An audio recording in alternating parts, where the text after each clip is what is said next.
Así es, porque comenzó entonces la investigación al entorno de Diego Maradona allá por el 2001, cuando Diego se encontraba en Cuba. Como ustedes decían, ingresó alrededor de las 10:30 de la madrugada en un tumultuoso ingreso. Y la verdad es que se quería preservar el secreto de esta declaración, pero salió todo al revés, porque ustedes vieron cómo ingresó esta mujer aquí a una especie del Ministerio de Justicia y Derechos Humanos. Aquí está la cámara Gesell, en un ámbito muy íntimo, muy secreto para ella, porque no está junto al resto de los abogados que presuntamente podrían estar implicados sus defendidos, está prestando declaración. Hay que recordar que esta mujer trascendió públicamente cuando dio una nota en Miami y dijo que con solamente 15 años la llevaron a donde estaba Diego para que tuviera el papel, si se quiere decir, de novia de Diego Maradona. Y allí entonces empezó a conocer la droga y allí denunció un abuso hacia ella. Pero lo que se está investigando precisamente hoy aquí es su llegada al país, allá por el 2001, cuando tenía ya 16 años, sin el consentimiento de su padre, en donde estuvo 2 meses y medio en un hotel 5 estrellas, sin poder salir. Reclutada en ese lugar, solamente 2 veces salió y además se le realizó una cirugía estética de mamas sin el consentimiento de ella. A partir de esta situación en donde ella quiere establecer esta causa por trata de personas y en el que están involucrados entre los principales nombres que podemos recordar, Guillermo Coppola, también Pietro Fesa. También está involucrado Diego Bono, algunos de los nombres que estaban junto a Diego Maradona en ese entonces y que ella quiere instalarse en esta causa como querellante para que a partir de allí entonces se lo empiece a investigar por el presunto delito de trata de personas.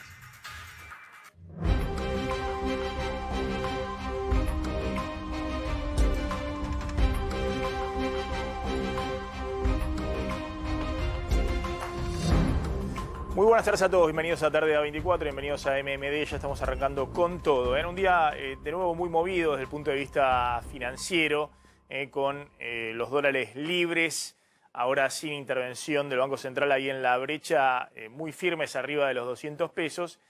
Y en ese contexto en el cual está claro que el presidente Alberto Fernández, como lo dijo el domingo a la noche en el mensaje grabado, necesita gestionar por lo menos estos 3 meses de manera de evitar otra crisis en el verano y encontrarle un rumbo a la economía.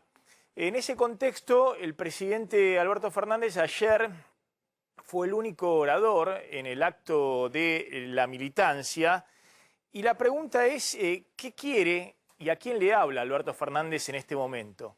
¿Qué es lo que está buscando el presidente? Efectivamente está buscando ponerse al hombro la gestión, liderar la gestión de su gobierno y básicamente encaminar un acuerdo con el Fondo Monetario que tanto su ministro de Economía, Martín Guzmán, como su jefe de gabinete, Mansur, o el presidente de la Cámara de Diputados, Sergio Massa, consideran que es fundamental para estabilizar la situación económica. Un acuerdo que no es fácil de cerrar porque el fondo pide lo que siempre en estas situaciones, más ajuste fiscal, menos emisión monetaria, descongelar tarifas de servicios públicos para recortar subsidios, acomodar el tipo de cambio, es decir, una serie de cosas que tienen un costo político y que es difícil sobrellevar para cualquier gobierno, sobre todo si es un gobierno que fue derrotado en la elección de medio término. Ahora, el presidente está enfocado en eso y al mismo tiempo, como dijo, de encontrar un diálogo político en el Congreso que le permita tener cierto apoyo, cierto aval a ese plan económico y de gobierno, o el presidente está más preocupado por su interna con Cristina Fernández de Kirchner y está enviando señales para la elección del 2023, para ver cómo cierra filas con Cristina y al mismo tiempo sigue jugueteando con la interna de la oposición, asusando y levantando e impulsando a los dirigentes políticos en la oposición que obviamente complican a los que dentro de la oposición están dispuestos a sentarse a una mesa de diálogo. Digo todo esto porque fíjense los distintos fragmentos del discurso de ayer del presidente. En primer lugar, cuando llama a internas en el Frente de Todos en el 2023. ¿A quién le está hablando? ¿A Cristina y a la Cámpora? Fíjate ese fragmento del discurso. Quiero que el Frente de Todos se abra, que cada uno pueda decir lo que piensa, que cada uno pueda opinar y que entre todos encontremos la síntesis que nos deje avanzar en Argentina. Gracias, compañeros. Por eso le pido a cada uno de ustedes que hoy mismo vuelvan a abrir las unidades básicas, vuelvan a poner mesas en las calles, vuelvan a convocar a los ciudadanos y ciudadanas. Díganles que hay una Argentina que está por construirse y que tienen un gobierno y un presidente y una vicepresidenta que quieren trabajar en el mismo sentido. Mi mayor aspiración es bueno, ahí está el presidente, primera pregunta. ¿Qué quiere? ¿A quién le habla el presidente? Primer mensaje hablando de internas, es decir, una PASO en el Frente de Todos en el 2023. Estamos noviembre del 2021, acaba de terminar un periodo muy duro del año electoral, de una elección general, más allá de la interpretación que haga el presidente de cómo le fue, y está enviando una señal ¿a quién? Está enviándole una señal a los gobernadores, a los intendentes, para que jueguen con él, para que en el 2023 no va a haber un candidato a dedo. Está enviándole una señal a Cristina, que lo veía por televisión. Hablando de internas en el 2023. La verdad, insólito. Claramente está hablándole a la vicepresidenta. Un presidente que además es fruto del dedo de la vicepresidenta, digamos, pues si no jamás Alberto Fernández hubiese sido presidente. Pero bueno, segunda cuestión, Alberto Fernández y su interpretación del resultado. Bueno, uno dice acá, básicamente lo que quiere hacer Alberto Fernández, encontrar el piso de su gobierno, el piso electoral y el piso político, el piso de respaldo para insuflar de alguna manera a la militancia y a los dirigentes políticos que lo acompañan la idea de que tiene un respaldo político importante. Fíjense la interpretación de no nos han vencido que hace el presidente después de la elección del domingo. Quiero decirles que nunca olviden que el triunfo no es vencer, sino es nunca darse por vencido. A cada uno de esos militantes, a cada uno de esos dirigentes que hicieron todo este esfuerzo, démosle las gracias, porque una vez demostramos que no nos han vencido, porque tenemos más ganas que nunca. Bueno, ahí, qué sé yo, está un acto con la militancia, está bien, el presidente encuentra algún tipo de discurso que genere un movimiento activo en su propio espacio político.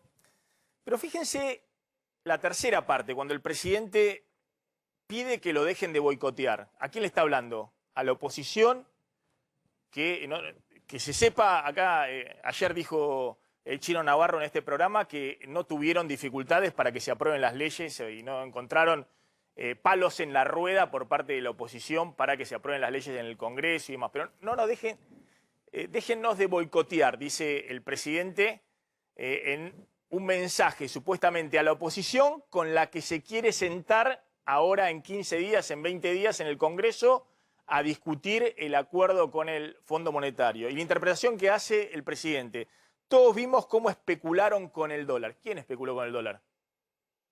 El dólar está arriba de 200 pesos porque el Banco Central se quedó sin reserva, dejó de intervenir en la brecha y más allá de que hayas ganado, hayas perdido, cómo te fue en la elección, tenés un problema enorme que tu propio ministro de Economía lo reconoce, el presidente del Banco Central, todo lo que están alrededor tuyo. Pero acusás a la oposición de que está especulando con el dólar cuando necesitas sentarte a negociar, a gestionar 3 meses nada más. Gestionar 3 meses y después ves si le embocás y encaminás todo, se puede hacer el juego político que el presidente quiera de cara al 2023, pero salimos de una pandemia, un año consumido por la segunda ola y por el juego electoral, las PASO, después la elección general. Hay que gestionar 3 meses para ver cómo decanta el horizonte económico. Te lo dice el ministro de Economía, te lo dice el jefe de gabinete, Sergio Massa, los gobernadores. Todos están viendo qué haces en los próximos 3 meses para orientar la situación económica. Tenés un problema enorme con el FMI, de una deuda que dejó el gobierno anterior, sí es cierto, pero el problema lo tenés vos ahora. Y necesitas a la oposición porque hace falta un respaldo político para esa negociación, pues es un acuerdo a 10 años que va a involucrar al próximo gobierno y al siguiente. Fíjense lo que dice el presidente de que hay boicoteadores, le están boicoteando el gobierno. ¿Quién le está boicoteando el gobierno? Está hablando de la oposición, está hablando internamente de Cristina. Mirá. Con mucho dolor he visto durante toda la semana anterior cómo se prepararon para que esta semana sea un estallido en la Argentina. Todos vimos cómo especularon con el dólar. Todos lo vimos, ¿no? Bueno, y finalmente el presidente, nosotros insistimos con este tema, ¿no? Cuanto el mensaje electoral es que cuanto peor le vaya a las urnas en el gobierno, más te sirve para estabilizar la situación de los mercados. Pero aún, fíjense lo que pasó después de las PASO, que Juntos por el Cambio había ganado incluso por una diferencia mayor en la provincia de Buenos Aires, no a nivel nacional, más o menos se repitió lo mismo, y la tranquilidad en los mercados duró 2 días, 3 días. Después todos están viendo acá y afuera los problemas de fondo que tiene la economía argentina, que obviamente los tiene que resolver el gobierno con colaboración del Congreso y la oposición, pero el que tiene que proponer ese rumbo, el que tiene que liderar ese rumbo es el gobierno. Finalmente, y esto me parece lo más impresionante de todos, obviamente hubo muchos festejos en las redes sociales de los seguidores de Macri y de los seguidores de Milei, muchos festejos, que decían, no podemos creer este regalo llovido del cielo, y dirigentes Juntos por el Cambio más cercanos a Larreta dijeron, es obvio que el presidente está levantando a Macri y a Milei, los está levantando, los está poniendo en el escenario electoral. Ahora la pregunta, ¿por qué hace eso el presidente? De nuevo, ¿está pensando en el 2023 o está pensando cómo se sienta a negociar con la oposición ahora en el Congreso? Y parece ser que está chicaneando y pensando en el 2023. ¿Cómo lo pone a Rodríguez Larreta contra las cuerdas en la interna que tienen Juntos por el Cambio? Y al radicalismo también en esa interna, y los levanta a Macri y a Milei, básicamente para tratar de dividir a la oposición. Y a Larreta, que es uno de los referentes principales de esa oposición. Y justo Larreta, Lustó y demás son referentes dialoguistas.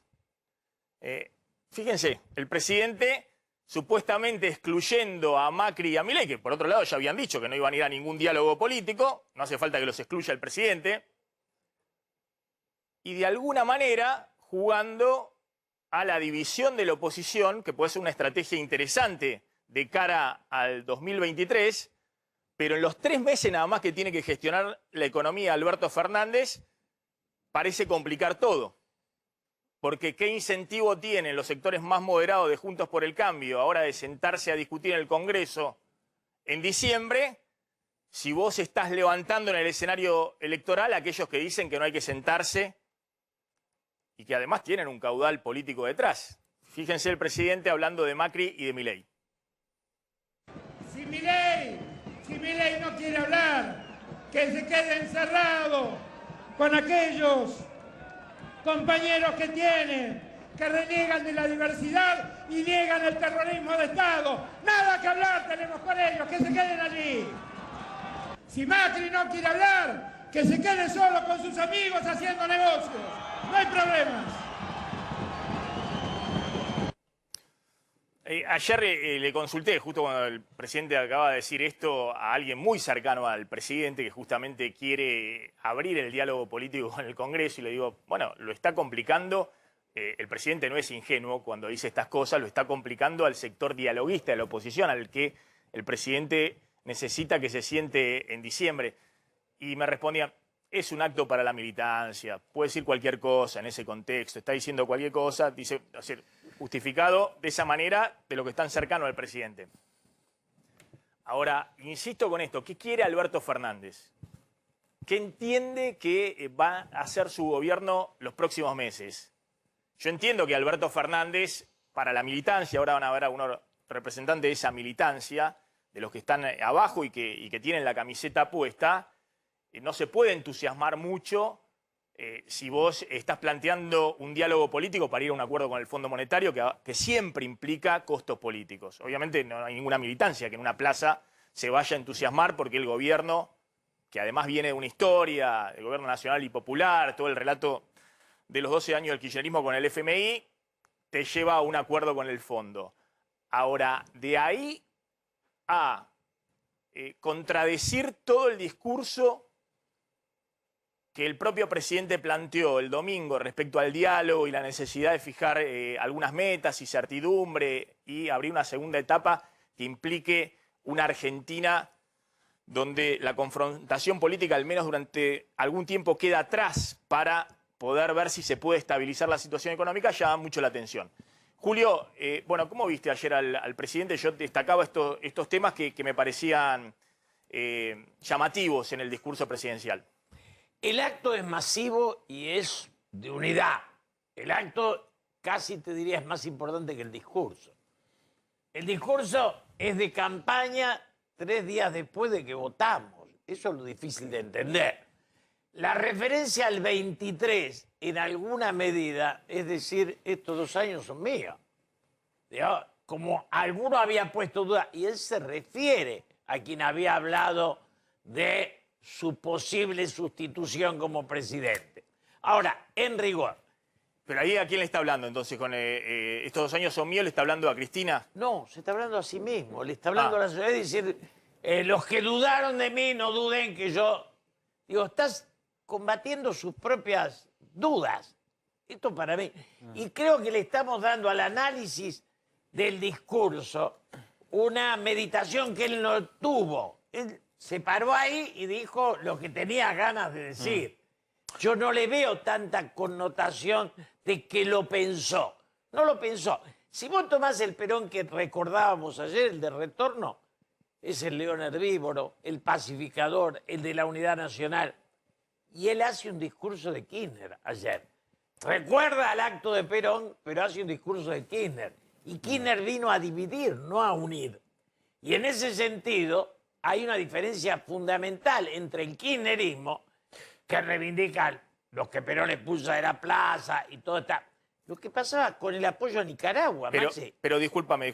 Más allá de eso, en la OEA terminó votando en contra a la Argentina esta semana, por eso los sectores más duros del kirchnerismo condenando como fraude la elección en Nicaragua. La primera vez en alineado, todo este tiempo, ¿no? alineado con Estados Unidos. Ahora, ¿por qué se imaginan que es eso cuando está en medio de una negociación con el fondo? Y están todo el tiempo viendo a ver qué margen de maniobra tienen en el Congreso. También porque lo de Nicaragua se había vuelto insoportable, ¿eh? Meter preso a los opositores. La pregunta, vos decís, Kirchner vino para dividir y demás. En la etapa que mejor le fue al kirchnerismo, fue el primer gobierno de Néstor Kirchner, en el 2003 al 2007, no vamos a repetir las razones y demás, en esa etapa culmina con la transversalidad, donde lo que hoy son dirigentes exitosos de la oposición, como Luis Juez, que acaba de ganar con el 54% de los votos, o Cornejo en Mendoza, formaban parte del armado político para la elección, del 2007 del kirchnerismo, donde abren y va de presidente Cobos y buena parte del radicalismo, algunos que han sobrevivido y que tienen un peso político importante, van detrás. Entonces, en esa etapa donde le iba bien, digamos, ampliaban desde el punto de vista político, no restringían. No restringían, pero agredían. O sea, Néstor elige la confrontación. Digamos, los 4 años de Néstor fueron, en alguna medida, yo antes decía, él jugaba con la izquierda. Cristina le dio poder a la izquierda, que era distinto. O sea, él los convocaba a estar con él, pero el poder lo mantenía él. Centralizaba la línea. Ahora, cuando asume Cristina, desde el Ministerio de Defensa en más, empieza a cambiar la mirada. Ahora, la política. pregunta que te hago, ¿vos crees que el presidente en esta etapa, son 2 años que le quedan y tiene 3 meses críticos para ver si cierra o no acuerdo con el fondo, si tiene el respaldo del Congreso, y 3 meses críticos? Es más, yo diría menos de 3 meses, por eso el presidente adelantó esta a la primera semana de diciembre. ¿Vos crees que el presidente está buscando que se alinee Cristina detrás de esta estrategia que el presidente quiere llevar adelante y está abriendo el diálogo político o va a ir a la confrontación con qué? Digamos, Para mí está saltando el conflicto. O sea, no está encarando lo que viene, que es lo que vos decís, los 3 meses difíciles, de eso no se habla. Y entonces salta al 23 y salta a pelearse con Macri, con Milei. Pero de lo que hay de aquí al arreglo con el fondo, que es lo que él tendría que haber encarado y madurado en el diálogo, ese tema no lo toca. ¿Qué es lo que planteó el domingo a la noche en el discurso grabado? Esperame un segundito porque tengo a un amigo tuyo, a Jaime Durán Barba. Justamente no, creo que amigo tuyo mucho no es, pero me interesaba ver un poquito una visión desde otro lado con lo que está sucediendo en la dinámica política en la Argentina. Durán Barba, gracias por atendernos, muy amable.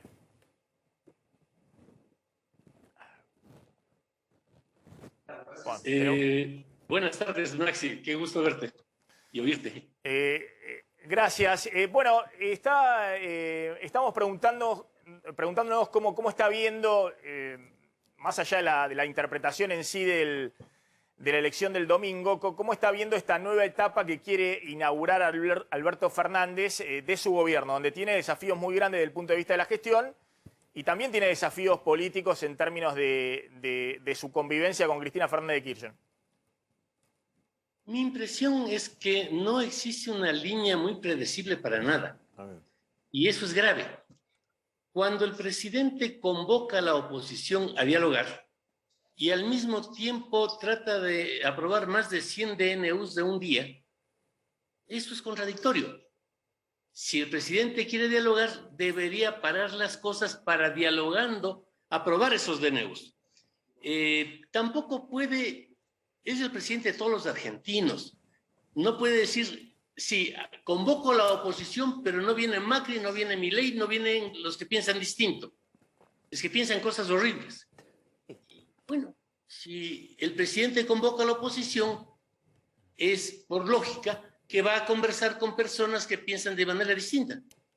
Entonces, esa segregación en quienes pueden ir al diálogo tampoco es muy lógico. Lo del Fondo Monetario Internacional, usted es un experto en economía, yo no lo soy, pero también debe tener alguna coherencia.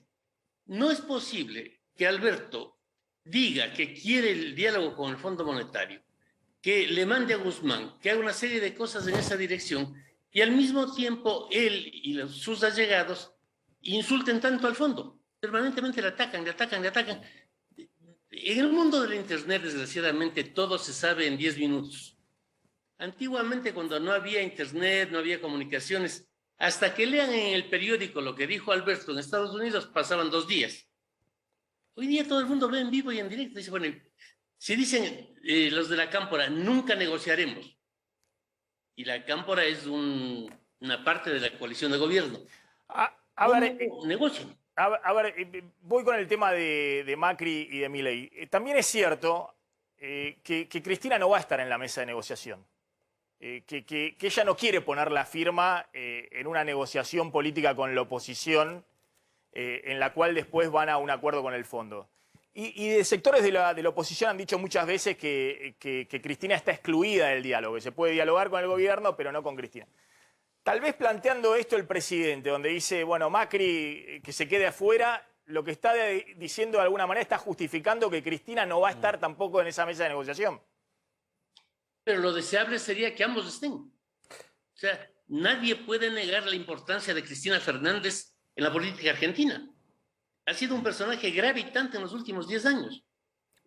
Usted sabe perfectamente que no comulgo con sus ideas, pero no se puede negar su importancia.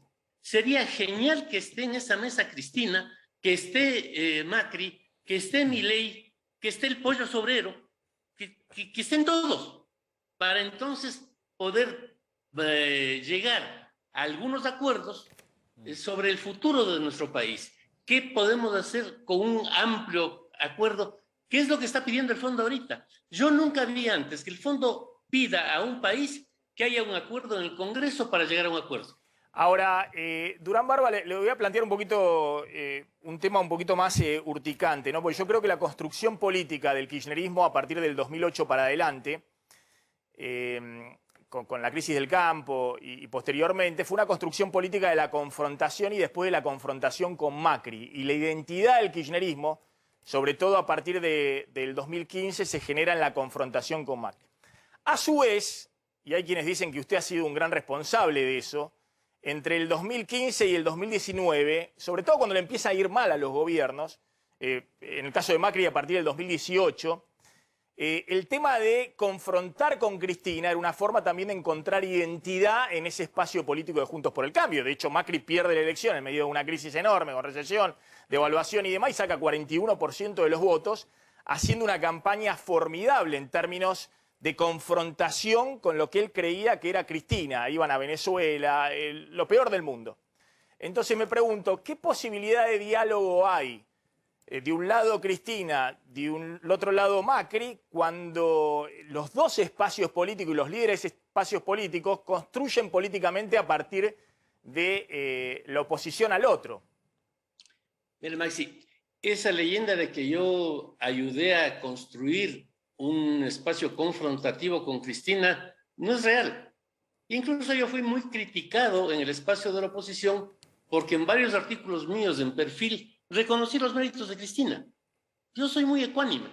No puedo decir que la señora no es una persona inteligente. Es una mujer que ha ganado 2 veces y tal vez 3 con personas de por medio las elecciones presidenciales de Argentina. Es un personaje muy central.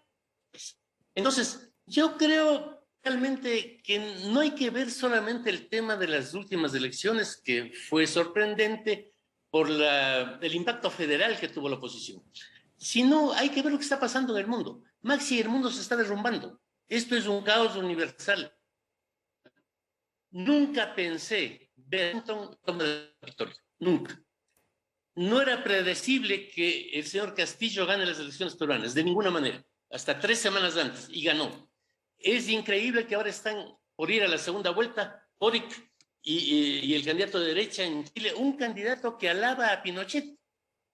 Yo nunca había pensado que alguien que alaba a Pinochet puede ir a la segunda vuelta. Y ojo, está ahorita encabezando las encuestas. El mundo está transformándose de una manera brutal. La confrontación está subiendo en todo lado. Y creo que si vemos el futuro del país, tanto de Argentina como de los otros países de América Latina, hay que buscar tender puentes, hay que buscar que los distintos puedan dialogar, que los distintos puedan tener algún punto de encuentro, porque si no van a despedazar los países. Eso está pasando en todo lado. Le hago la última pregunta respecto al posicionamiento de Juntos por el Cambio en estos 2 años hasta el 2023. Han quedado Larreta, Vidal, bueno, ahora Santilli, parte del radicalismo, Manes, Lustó, como los dialoguistas. Incluso acá en este programa ayer hablamos con Luis Juez, que ha ganado por más del 50% en Córdoba, y decía, yo si me convocan me siento a dialogar y veo que hay para dialogar, como los dialoguistas, como los que, y sobre todo Larreta, a partir de su predisposición a sentarse a coordinar políticas durante la pandemia con Alberto Fernández. Del otro lado han quedado los que parecen los intransigentes, fundamentalmente Macri, Patricia Bullrich, pero sobre todo Macri, digamos, donde se lo ve nuevamente muy posicionado en el centro del escenario cuando lo trataron de correr, y el principal que lo trató de correr fue Larreta. ¿Cómo sigue esa dinámica dentro de la oposición los próximos 2 años? ¿Quiénes tendrían que encarar el proceso político hacia el 2023 dentro de la oposición? Este éxito enorme de la oposición se logró gracias a que todos estuvieron juntos. Porque Macri apoya lo suyo, da lo suyo, Horacio, María Eugenia, Patricia, Cornejo. Y también algo muy importante en la conformación actual de la oposición aparecieron una serie de dirigentes en provincias en las que nunca habíamos tenido raíces, por poner un ejemplo, La Pampa, Chubut, y esas personas deben también participar de la conducción de esta oposición. Hay que ser muy abiertos para que se integren todas estas nuevas personas y, como te digo, sobre todo me inquieta el tema federal, la cantidad de gente que asomó en otras provincias elegida por el Frente de Todo, por el Cambio. Hay que tener una mente abierta y yo pienso que para bien del país y de la oposición, lo que hay que tener es no precipitar campañas, candidaturas. Veamos qué pasa con el país. Yo estoy muy inquieto, me duele mucho lo que está pasando. No veo fácil que se llegue a un acuerdo con el fondo. Usted es un especialista en esto, yo opino desde mi ignorancia, pero veo difícil un acuerdo con el fondo. Y creo que si no hay acuerdo con el fondo, la situación del país puede ser catastrófica. Entonces, esperemos a ver qué pasa. No lancemos antes de hora candidaturas. Todos ellos tienen méritos, todos ellos han aportado para que esto funcione. Hay que serenarse y ver cómo se conserva la unidad. ¿Usted lo ve a Macri también con posibilidades para pensar en el 2023?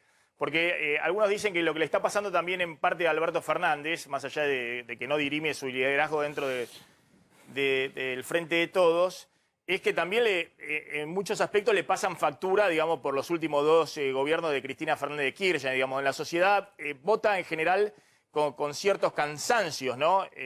Votaron a Macri en el 2015 pensando en un cambio, después votaron a Alberto Fernández pensando en salir de la crisis de Macri. Pero siempre en política las cosas tienen dos sentidos, en pro y en contra. Yo no creo que Alberto habría sido elegido presidente sin el apoyo de Cristina. Es así. Que Cristina además tiene una enorme resistencia. Sí, también es así.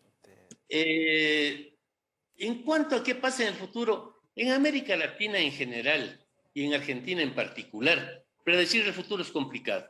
Si usted y yo conversábamos hace 5 años y nos planteábamos la posibilidad de que Alberto Fernández sea presidente de la Argentina y que sea candidato de Cristina, nos habríamos tirado al piso de la risa. Es imposible, absolutamente. No, pero no hay que retrotraerse tanto, digamos. Ustedes en el 2018, antes de que sea anunciado, también se reían de esa posibilidad y se sorprendieron cuando estaban en el gobierno, digamos, y Cristina hizo esa jugada. Sí. Es que por eso le digo, la política es tremendamente impredecible. Claro. Recuerdo, en el 2009 yo colaboré con la campaña de Francisco de Narváez y el triunfo de Narváez fue tan desconcertante que el presidente Kirchner y la presidenta Kirchner querían renunciar, que se cae el mundo. La política tiene giros extraños y Mauricio Macri está en el escenario.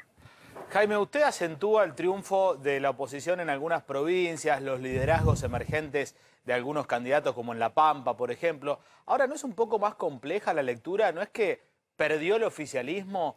Porque por ahí la oposición puede caer en un error, ¿no? En hacer una lectura triunfalista, cuando en realidad el voto fue un voto castigo, quizá, pregunto, a los oficialismos de turno. Tiene usted toda la razón. En política siempre las cosas están implicadas. O sea, cuando ganó Alberto Fernández también había un rechazo a Macri. Siempre hay un pro y un contra. Decimos en mi profesión que hay votos positivos y votos negativos.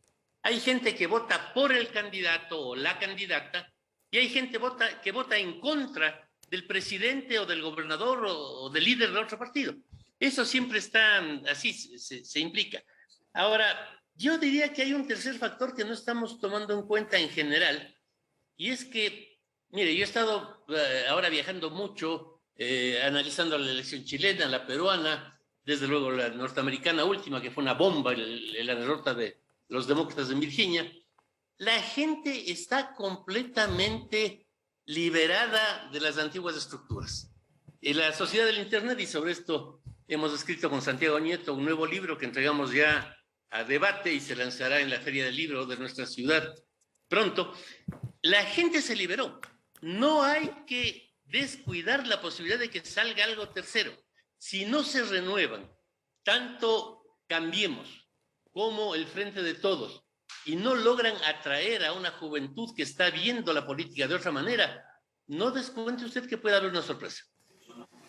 Jaime Durán Barba, gracias, muy amable. La próxima dialogamos un poco de cómo se gobierna, ¿no? Porque yo tengo la impresión de que cada vez es más fácil llegar, cada vez es más fácil llegar por el fracaso del otro. El problema es cómo llegar con una construcción política para poder gobernar en la Argentina. Mira, lo que yo he defendido en mis últimos artículos en Perfil es que el mundo va hacia el caos y al desgobierno. Es imposible gobernar. No, pero especialmente en la Argentina, donde todos ven que cada vez es más fácil llegar y se sorprenden de lo fácil que cambia la opinión pública en poco tiempo de opinión y abre la cancha para poder llegar. El tema es cómo haces para gobernar, cómo construís políticamente, no por una cuestión técnica, sino qué sustento político tenés para gobernar. Biden se derrumbó en imagen en Estados Unidos, perdió en Virginia y Trump está siendo aclamado en los estadios. A mí me parece que esto demuestra que el mundo se puso de cabeza. Sí, pero bueno, de todas maneras, ahí tienen un poquito más margen para gobernar tanto en Estados Unidos como en otros países. Durán Barba, gracias, muy amable. Ahí estaba. Un gusto, Maxi. Gracias. Un gusto. Julio, sí. El tema central que no tocamos es la distancia económica. Nuestra sociedad era una sociedad integrada y se va cada vez más estirando la diferencia entre el asalariado y mucha gente te dice, no voy a votar porque mi voto no cambia mi situación económica. Error. Y lo plantea, pero error o no, la gente siente, el que gana 50, 60, 70 mil pesos, se siente tan distante de la estructura social que empieza a haber una crisis de la democracia por la desintegración de la sociedad. Coincido con lo que planteás y ese es un problema muy grave, por ejemplo, hoy en Estados Unidos. Es un problema grave en Estados Unidos. Acá estamos a un paso previo. Pero ahí, acá el paso previo... No, ahí. el tema de la desigualdad, de la inequidad, de cómo eso complica el sistema de representación política, es un problema hasta en Estados Unidos. Ahora, estamos a un paso previo. Acá no podemos hablar de un modelo económico si no estabilizás mínimamente las variables macro. Es decir, si el dólar se te sigue disparando, si la inflación a partir de eso se acelera y demás, no hay ningún modelo económico, ni el chino, ni el neoliberal, ni el intervencionista, ni... Maxi, no sabemos qué industria queremos y qué industria vamos a sacar. No sabemos qué queremos. Julio, que ahora tienen un problema de coyuntura elemental que es... Ahora, para salir de esa idea de la crisis permanente, hace 4 años que estamos con la crisis permanente, hemos tenido otras crisis en la Argentina, ha habido mega devaluaciones, ha habido 2 hiperinflaciones, pero después siempre hubo un momento donde vos estabilizaste y tuviste un periodo de salida y de crecimiento y de estabilización por lo menos de la inflación o de baja inflación. Hoy estás en la crisis permanente y el desafío que tiene Alberto Fernández es de salir de ese escenario. Hoy los proyectos políticos son antagónicos y entonces no hay país. O coincidís en el proyecto y te diferenciás en el acento, sos adversario, o tenés 2 proyectos antagónicos, que es un poco lo que plantea anoche Alberto. Y entonces, digamos, vas pero cada vez a mí me sorprende, más. Pero por eso te pregunto, a mí me sorprende después del discurso grabado del viernes que el presidente salga, está bien, estaba en la Plaza de la Militancia, está enviándole señales a Cristina también que la necesita, primero necesita cerrar fila con su propio gobierno. Exacto. Para poder llegar después a un acuerdo con la oposición, Alberto Fernández. Pero me sorprende que el presidente, que acaba de pasar un periodo electoral larguísimo, crea que este es el momento de antagonismo y de oposición.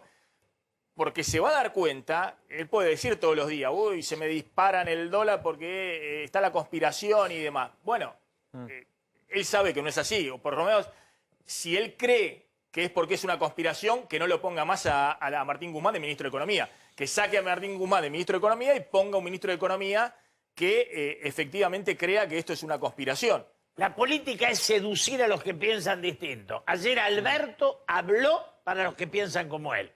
Y eso es un acto difícil de asumir. Decime qué está pasando en este momento en el mercado cambiario y vamos a avanzar con algunos temas. Bueno, un mercado que está estabilizado en cuanto al precio de lo que es el dólar paralelo, está en 200 pesos con 50 centavos, esto es un peso menos que en el día de ayer. Los demás dólares financieros libres están entre 202, aquellos que antes el gobierno controlaba y ahora ya no, hasta 214 pesos, los que nunca controló. Bueno, hay un rango amplio ahí, Maxi. Lo importante es que todavía sabés que no hay precio del dólar mayorista. Esto es porque, bueno, hay una gran demanda. El Banco Central todavía no quiere convalidar, digamos, o no dio señal de un precio que quiera convalidar para no intervenir ahí fuerte. Con lo cual, bueno, no es común que a esta hora del mediodía no haya todavía precio del dólar mayorista. Maxi, lo último, sabés que hace un ratito habló el vocero del Fondo Monetario, Jerry Rice. Dijo 3 cosas. Una, insistió en que es muy importante, así lo dijo, que en el futuro plan, en el plan dijo, haya respaldo de político justamente a ese acuerdo que en algún momento supuestamente habrá entre el gobierno del FMI, político interno y político con la oposición. Dijo que se sigue negociando, obviamente, que todavía no está nada cerrado, y como no está nada cerrado, y ahí va la tercera declaración, todavía no hay fecha para una misión de técnicos del FMI que visiten a Buenos Aires. El fondo lo que está esperando es que la propuesta del gobierno vaya al Congreso y se intente en algún momento cerrar el acuerdo. Vamos ahí al móvil, porque hay movimiento en los móviles y ya vamos con los aumentos en la ciudad de Buenos Aires, del ABL, de peajes. ¿Qué está pasando con todos esos aumentos que han generado también todo un debate dentro de la oposición? Pues son aumentos que dispone Larreta y el sector más liberal de Juntos por el Cambio y obviamente también del espacio de Milei están cuestionando los aumentos que quiere disponer para el año que viene Larreta en la ciudad de Buenos Aires. Está Diego de Nicolás ahí en el centro porteño, el 9 de julio. Diego. Hola, ¿cómo estás, Maxi? Buenas tardes. Mira, este es el Obelisco y aquí están decenas y cientos de manifestantes nucleados en algunos movimientos sociales, como por ejemplo MTD Aníbal Verón, se encuentran también el FOL, otros movimientos identificados como el FPDS, también el FOP, el MRP. Bueno, casi sorpresivamente han aparecido aquí porque fue una movilización que la decidieron ayer a última hora y prácticamente sin avisar vinieron aquí al centro de la ciudad de Buenos Aires y se establecieron en el Obelisco. ¿Qué es lo que están solicitando? Directamente al Ministerio de Desarrollo Social y específicamente en la persona de Emilio Pérsico, que es el funcionario con quienes ellos habían acordado una serie de medidas, que se cumplan los acuerdos. Y fíjate cómo, Maxi, muchas veces los pedidos para fin de año, para Navidad, se han dado por parte de los movimientos sociales. En el mes de diciembre, bueno, aquí parece haberse adelantado un poco en el tiempo, porque ya también una de las consignas que están trayendo estos manifestantes aquí es: millones de familias esperan una Navidad sin hambre. Así que con esas consignas, con esas banderas, los movimientos sociales aquí al pie del Obelisco y a esta hora absolutamente cortada la avenida Corrientes y está también cortada la avenida 9 de Julio de manera parcial, aunque el Metrobús está circulando con las demoras, pero sin cortes en su recorrido. Gracias, Diego. Volvemos ahí en cualquier momento. Después te voy a preguntar, Julio, cómo se maneja el relato cuando vas, en teoría, a un acuerdo con el fondo, que inexorablemente te va a llevar a pagar costo político. Hay una gran discusión sobre la reducción del déficit, el recorte de subsidios energéticos. Este año fueron más de 1 billón de pesos. Y los aumentos de las tarifas de luz y gas, que obviamente van a tratar de hacerse focalizadas y demás, segmentadas y demás, pero van a implicar para sectores medios bajos para arriba, aumentos incluso por arriba de la inflación en algunos casos, en otros casos por abajo de la inflación o en línea con la inflación. De todas maneras, eso tiene un costo político, digamos, porque... Un enorme costo político que hay que asumir, que le toca a uno u otro, pero hay que decir esa es la realidad, no hay vuelta. Fíjate lo que le pasa ahora a Rodríguez Larreta en la ciudad de Buenos Aires. Tiene y usa la excusa, digamos, de la quita de fondos el año pasado por parte del gobierno nacional. Pero fíjate la discusión política que se le abre dentro de su propio espacio. No es que han salido fuertemente del frente de todos y demás, ¿no? Sino que acá estamos viendo el problema que tienen hoy Larreta, mañana el gobierno nacional, para avanzar con un rumbo económico que inexorablemente te lleva a pagar costo político incluso dentro de tu espacio. A ver, ¿qué información tenés? Bueno, el aumento justamente que se pautó en el proyecto de presupuesto para el año que viene en la Ciudad de Buenos Aires, tiene que ir esto a la legislatura, pero la propuesta y también en las audiencias públicas lo que está dispuesto es que, por ejemplo, en lo que son los peajes en las autopistas porteñas, haya aumentos del 45%. Ahí vemos algunos ejemplos de la 25 de mayo hasta 215 pesos, ahí depende justamente si es hora pico, hora no pico, en la Ilia hasta 88,50 pesos, 45% de aumento. Hay que tener en cuenta, Maxi, que en abril las autopistas habían aumentado 25% y en enero un 55%, o sea, ya venimos de incrementos, porque uno podría pensar que el 45% está en línea con la inflación o incluso un poquito más abajo, pero venimos de dos incrementos a principio de año muy fuertes. En el Paseo del Bajo, el aumento para los camiones, 47%. Pasemos de placa, veamos a ver qué pasa con la BTV, obligatoria para los autos, 51% de incremento. Acá también había habido un incremento ya del 45% en el mes de marzo y ahora se suma un 51%, pasa a 4.000 y pico de pesos para autos, 1.000 pesos para las motos. El estacionamiento medido 50% de incremento a 45 pesos. Acá se había duplicado el precio este año en el estacionamiento. Los taxis un 30% como una primera etapa. Los taxis suelen aumentar por lo menos dos veces por año, 111 pesos la bajada de bandera. Vayamos a la próxima placa con el ABL. El ABL tiene una actualización mensual de acuerdo a la inflación de la ciudad. Por ejemplo, en enero de 2022 va a aumentar lo que fue la inflación de la ciudad en el mes de agosto de este año, es un 2,9%, pero todos los meses se incrementa según el índice de precios de la Ciudad de Buenos Aires. Y por último, las patentes, ahí, Maxi, lo que se mantiene es que las patentes van a ser el equivalente entre una tasa entre 3,2 al 5% del valor del auto, y ahí están las escalas. Y las escalas, para saber qué alícuota hay que pagar de acuerdo al valor fiscal de ese auto, las escalas fueron actualizadas en un 75%. O sea, de acuerdo a lo que aumentaron, no la inflación, sino el valor promedio de los autos, que acá siempre contábamos, en promedio 75%. 70% por arriba de la inflación. Entonces, las escalas aumentan en esa misma proporción y después, de acuerdo a cuánto cuesta en el mercado el auto, en realidad es el valor fiscal, pero el valor fiscal está muy cerca del valor del mercado, bueno, pagan una proporción de ese valor como precio o precio de la patente. Ahora está Yamil Santoro, que es, tengo entendido, electo legislador porteño. Correcto. De Juntos por el Cambio, venía del espacio López Murphy y se integró a la lista. Yamil, gracias como siempre. ¿Qué haces, Marco? ¿Cómo andás? Bueno, ahí vi que en redes sociales salieron críticas muy duras del espacio de Milei, de los espacios de los liberales, incluso diciendo que, bueno, justamente el compromiso de ese espacio era no elevar presión impositiva en ningún ámbito, ni en la ciudad, ni en provincia, ni en nación. Y vos, bueno, saliste a contestar y a defender como podías esto que ha anunciado Larreta en el presupuesto 2022. Sí, a ver, primero expliquemos de quién es responsabilidad esto. Esto lo van a votar los legisladores electos de los años 2017, 2019, digamos, nuestro equipo, que entraría recién a partir del 10 de diciembre de este año, no tiene nada que ver. Ahora, lo que hay que entender es que no está habiendo en principio un aumento impositivo, no hay un aumento de alícuotas, sino que lo que hay es una actualización del monto que se toma de base para el cálculo de los impuestos en función de los cambios de la evaluación por inflación.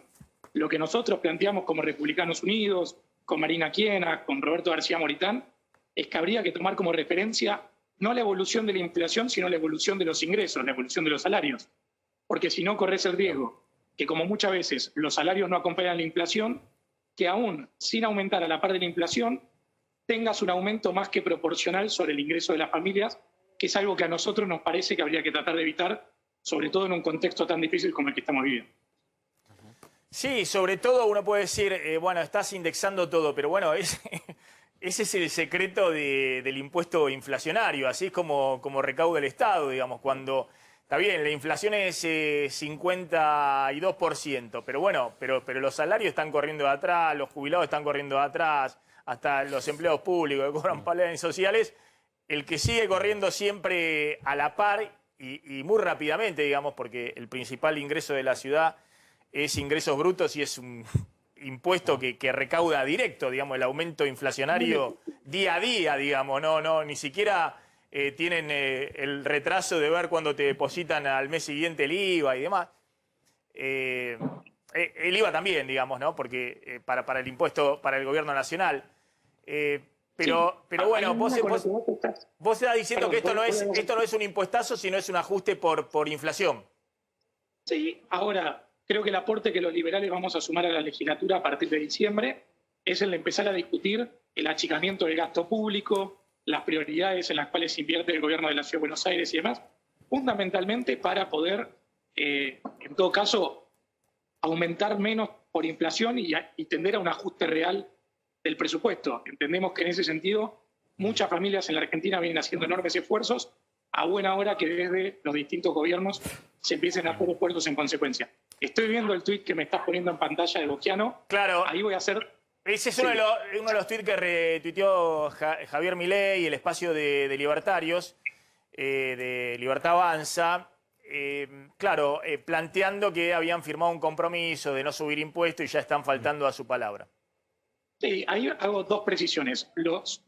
Esto lo votan no los diputados nacionales, que son los que habían firmado el compromiso para no aumentar impuestos, sino que lo votan los legisladores porteños.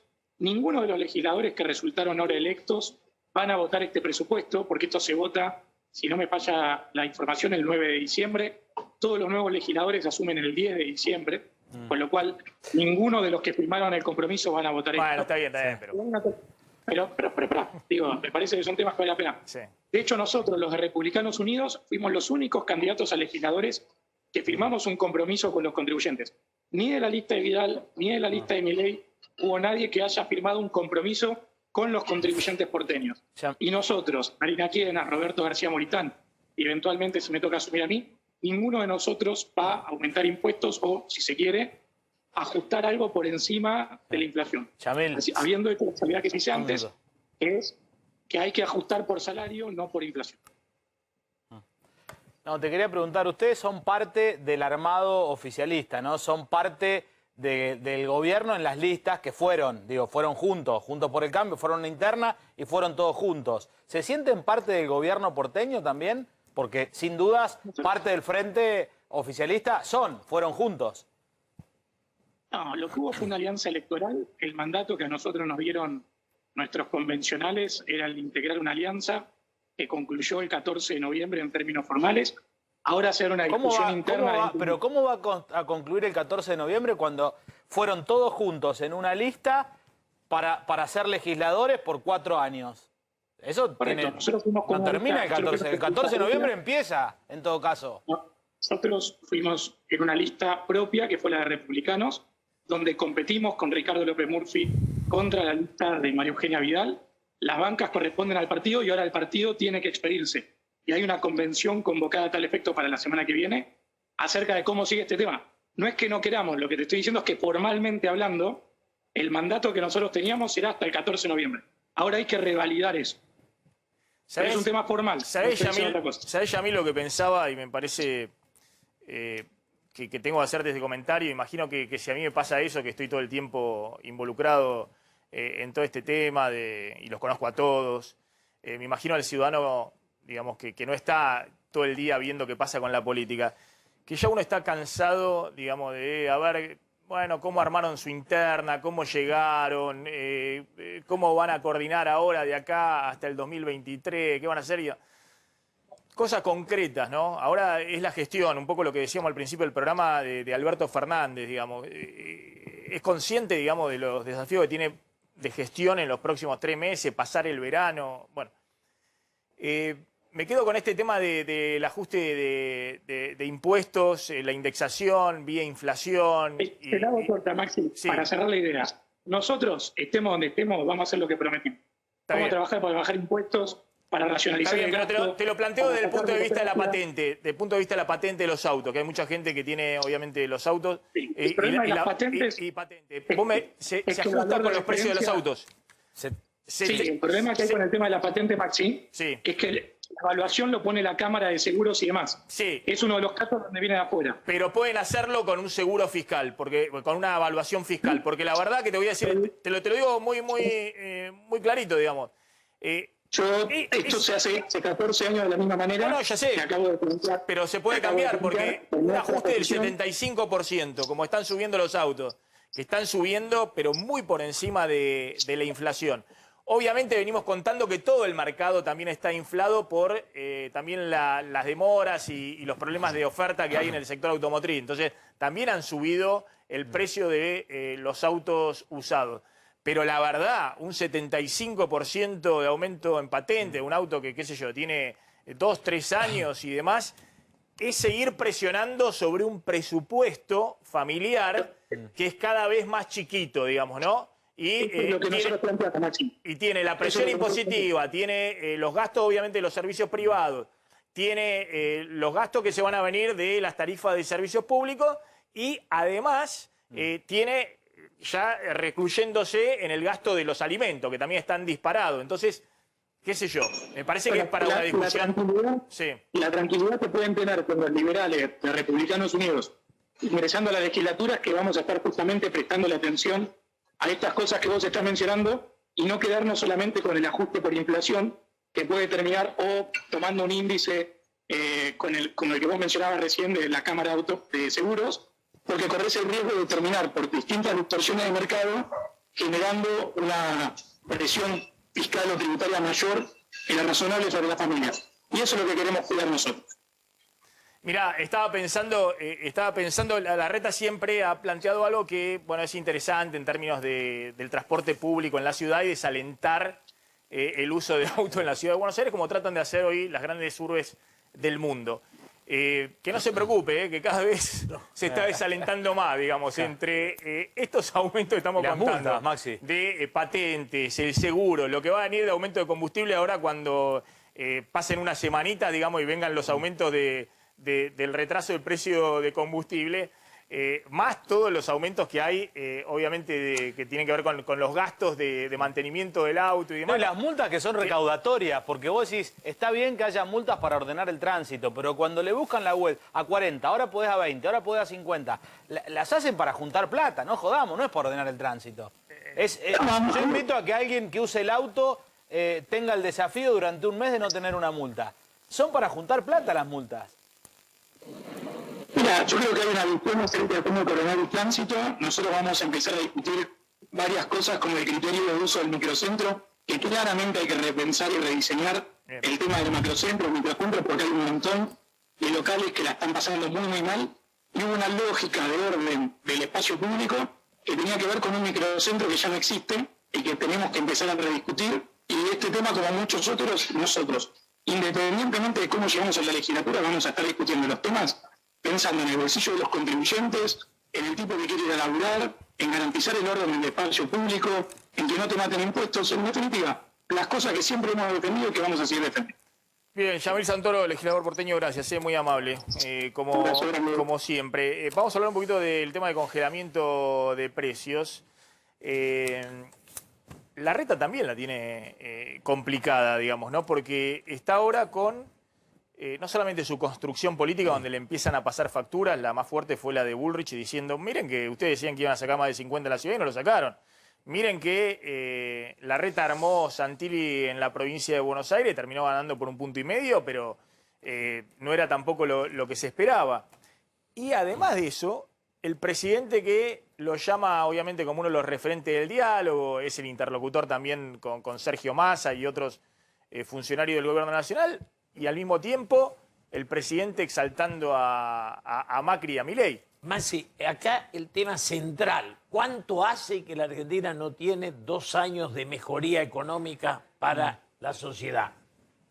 Que ese es el lugar de la esperanza. Si vos no ofreces una mejoría, si vos tomás los últimos 45 años, encontraste momentos de estabilidad, de Dos años consecutivos de crecimiento del consumo fuerte y demás, 2010-2011.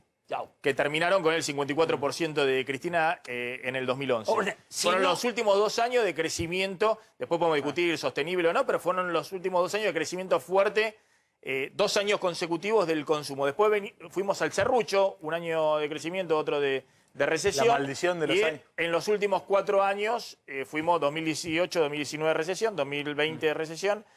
Este año recuperando la caída del año pasado. O sea, la política de un lado y del otro tiene que ofrecerle a la sociedad, con diálogo, sin él, como fuere, 2 años. Ahora, al margen, 2 años de esperanza, ¿no? Sí, Julio, pero al margen de lo económico, que lo económico ya lo sabemos, respecto a lo político del acto de ayer, usted decía al comienzo del programa que fue casual que nombró a Milei y a Macri Alberto Fernández. Yo no puedo creer que haya sido casual cuando cualquier análisis político básico te hace pensar que es funcional para el gobierno tener a Milei y a Macri de enemigos, por un lado. Y por otro lado, el hecho político de ayer es que Alberto Fernández planteó ir a paso en 2 años que quedan, es decir, planteó las diferencias dentro del Frente de Todos y planteó una forma de resolverlas. No es menor lo que dijo ayer Alberto. No es menor, pero el hecho fundamental, esa convocatoria, era el desafío de consolidar una propuesta política para los próximos 60 días. ¿Qué es lo que necesita la sociedad? La sociedad tiene angustia. Cuando vos le hablas de 2 años, estás esquivando la coyuntura, que es realmente dura y compleja. Entonces él ayer saltó por lo que tenía que responder, que era la coyuntura. Ahora, el otro tema que queda es cuál es el lugar del nuevo jefe de gabinete, cuál es el lugar de Mansur. Porque vos fijate que Mansur es, en alguna medida, Estados Unidos e Israel. Es una salida de la política del Grupo Puebla a otra ubicación. Es salida de Solá a una cosa más lógica. A mí me dicen que Mansur está muy convencido de que hay que ir al acuerdo con el fondo, que en ese aspecto ese es el camino. Junto con el resto de los gobernadores, ¿por qué los gobernadores quieren que se estabilice esto? Pues los gobernadores perdieron la maquinita de imprimir pesos, no tienen la maquinita. Pero además perdieron su... Entonces, necesitan que mínimamente se recomponga la situación para en algún momento, además de refinanciar sus deudas, conseguir lo que consiguió en su momento, que es financiamiento propio de las provincias.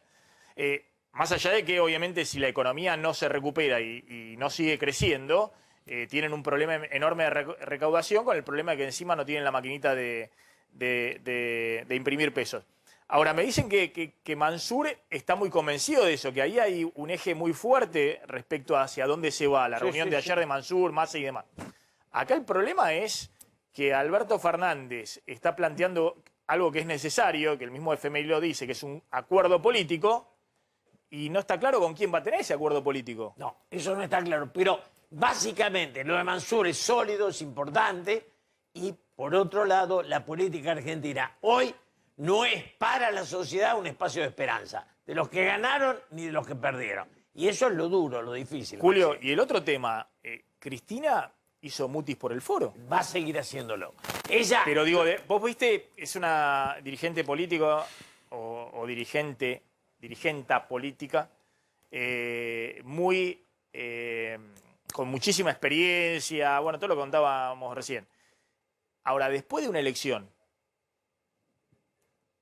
que no haya emitido palabra, que no haya enviado una señal, que no haya enviado un mensaje de, no digo de felicitación al adversario, que es en general lo que se hace en cualquier país civilizado, o es lo que en general han hecho también los dirigentes peronistas, porque hay que decirlo, los dirigentes de cualquier espacio político, pero tampoco que haya enviado algún mensaje público de qué opina ella de todo esto que está pasando. Da la impresión, cuando lo elige Alberto, le da el poder. Y empieza la queja cuando ve que ese poder no está bien llevado. Y ahora, me parece que en esta nueva estructura, después de las PASO, se estructuró un gabinete para 2 años, no para ganar la elección. Eso para mí fue clave.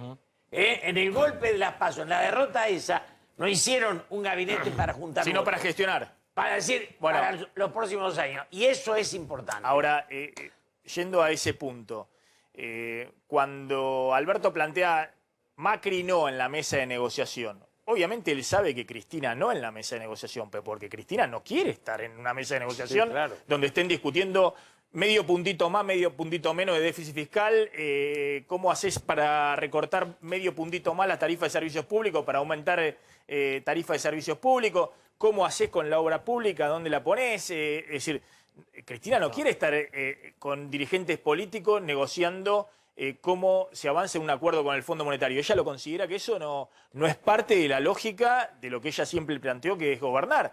Ahora, la pregunta es, en algún momento Cristina, porque obviamente el fondo también está viendo, quiere saber a ver dónde está sentada la oposición y también quiere ver dónde está sentada Cristina, que es el principal respaldo que tiene Alberto Fernández. ¿Qué va a hacer Cristina con lo del acuerdo con el fondo? ¿Lo va a apoyar? Yo creo que va a ser silencio, no lo va a apoyar públicamente, hasta ahora no lo hizo, pero tampoco se va a oponer. Y lo importante que queda de esta elección, que derrotado el gobierno, le queda la posibilidad de mejorar en los 2 años y ser candidato de nuevo. Que esto es o sea, que no es por nocaut, es por puntos. Cuando vos ves los desastres que hizo el gobierno y el resultado electoral, vos te encontrás con una oposición que no es capaz de canalizar la bronca de la gente. Está bien, te lo tomo eso como que si eso fuera necesario para poder gestionar, digamos, de que vos no seas un pato rengo, sino que se vea como que vos tenés posibilidades para mantener el poder. Ahora, yo digo, acá es cada vez más fácil llegar.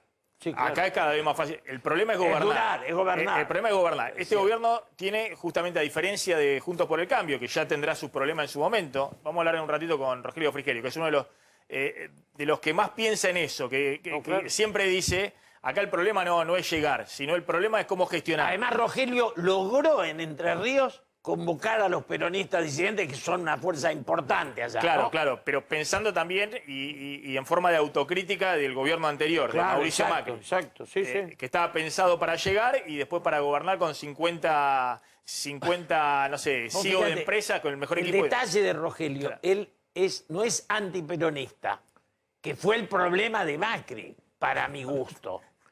Frigerio es peronista. Claro, desarrollista. Claro, Sí. El desarrollista contiene al peronismo. Y del otro lado, el anti siempre te lleva al fracaso. Ahora, por eso, insisto con este punto. Vos decís, Cristina va a dejar, en su momento, va a dejar hacer, va a dejar gestionar a Alberto Fernández, a Mansur en esta etapa y demás.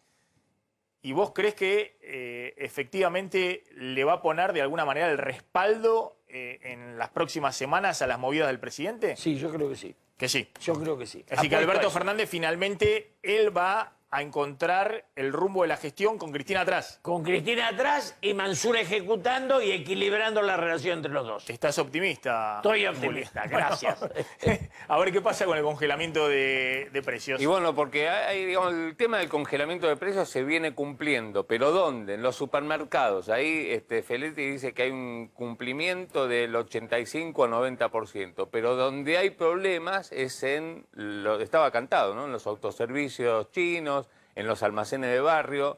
Entonces, lo que hay ahí, me cuenta que obviamente hubo no hay más inspecciones a estos establecimientos, porque obviamente no pueden cumplir, porque compran en el mayorista a precios más caros de lo que dice el acuerdo de precios de congelamiento. Entonces, lo que se viene es un acuerdo puntualmente para estos sectores, que involucrará a los mayoristas, a los autoservicios chinos, a los almacenes de barrio, y justamente lo que va a contemplar es como cuando lo hizo la propia secretaria Paula Español antes, en otro acuerdo que finalmente estalló por los aires por la inflación. Bueno, va a contemplar congelamiento de precios, pero a precios más caros que los que se venden en los supermercados, obviamente. Pero bueno, supuestamente esto la semana que viene debería salir. En paralelo, vamos a la próxima placa, lo que se va a poner en marcha en los próximos días es una negociación con lo que se llama el sector de los frescos. ¿Qué es el sector de los frescos?